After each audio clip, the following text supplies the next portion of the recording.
நீங்களா? எங்க போனீங்க நாயகீங்க?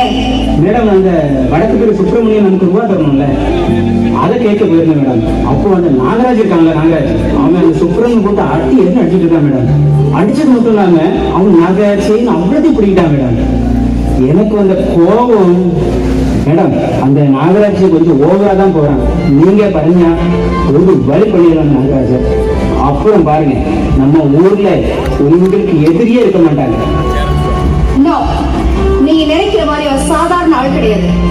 இந்த ஊர்ல நமக்கு நிகரான பண்ணையார் அவன்தான்.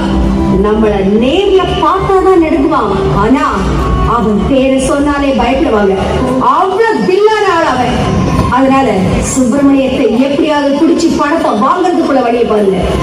வேணா ராஜேஸ்வரி, பாவத்துக்கு மேல பாவத்தை பண்ணாத.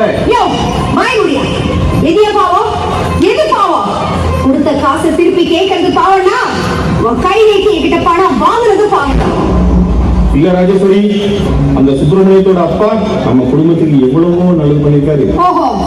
இங்க பாரு ராஜேஸ்வரி, உன்னை எனக்கு கல்யாணம் கட்டி வச்சதே அவருதான். அது மட்டும் இல்ல, நீ இப்போ சொகுசா வந்துட்டு இருக்கே இந்த பங்களா, அத நாகராஜோட அப்பா சொந்தம் போது கோர்ட்டு வரைக்கும் அலைஞ்சி இந்த பங்களாவை மீட்டு தந்தது அவங்க அப்பா தான். அப்படியா? அப்படின்னா உங்களை எனக்கு கட்டி வச்ச பாவத்துக்கு அவனை தூக்கி போட்டு பாவம் புண்ணியம் பாக்குற ஆளை என் தலையில கட்டி வச்சு என் கழுத்தை அறுத்துட்டாங்க. இந்த பாரு ராஜேஸ்வரி, நீ ஒன்னும் பணக்காரி இல்ல. என் வீட்டுக்கு வந்ததுக்கு அப்புறம் தான் உனக்கு எல்லாமே கிடைச்சிருக்கு. அரண்மனை மாதிரி வீடு கட்டிட்டா போதுமா? அதுல தங்கத்தையும் பணத்தையும் சேர்த்தது யாரு? நான் ராஜேஸ்வரி. தரிசா கிடந்த நிறத்தை இன்னைக்கு சோலை மாதிரி மாற்றி வச்சிருக்கேன். யாரு? நான். இந்த மகாலட்சுமி மட்டும் உங்க வீட்டுக்கு வரலனா இந்த வீட்டுல மூதேவிதான் வாசம் பண்ணிருக்கும்.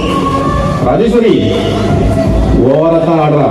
இந்த ஆட்டம் ரொம்ப நாள் நீடிக்காது. வாய முடியாது. இந்த ராஜேஸ்வரி கிட்ட பணம், செல்வாக்கு எல்லாம் இருக்கு. என்கிட்ட ஒரு பயம் வாழட்ட முடியாது. நீங்க உங்க வேலை எது உண்டோ அதை மட்டும் போய் பாருங்க. ஓகே நாயர், நெக்ஸ்ட் என்னோட ப்ரோக்ராம் என்ன? மேடம், முதல்ல கலெக்டரை பார்த்து நம்ம ஒரு பாலம் கட்டுற விஷயமா பராதி கொடுப்போம். பின்ன பெர்மிஷன் கிடைச்சதும் நம்ம பாலம் கட்டுறதுக்கு கான்ட்ராக்ட் வேலையும் நம்மளே எடுப்போம். இதுல இருந்து என்ன தெரியுது? ஒரே கல்ல ரெண்டு மாங்காய் அடிச்சிடலாம். சபாஷ் சபாஷ், நல்ல ஐடியா. ஓகே, அதெல்லாம் இருக்கட்டும். பிசினஸ் விஷயமா நான் துபாய் போகணும் சொல்லியிருந்தேன்ல. டிக்கெட் புக் பண்ணியாச்சா? பண்ணிடுங்க. ஓகே. இவ பாலம் கட்டினா பாலத்துக்கு மேல வண்டி போகவா செய்யும்? பாலமே தண்ணியில தான் போயிடும். அடிக்கடி துபாய் வரை போயிட்டு வர்றா. இவ துபாய் போனா துபாயே போண்டியாயிருமே. சரி, நல்ல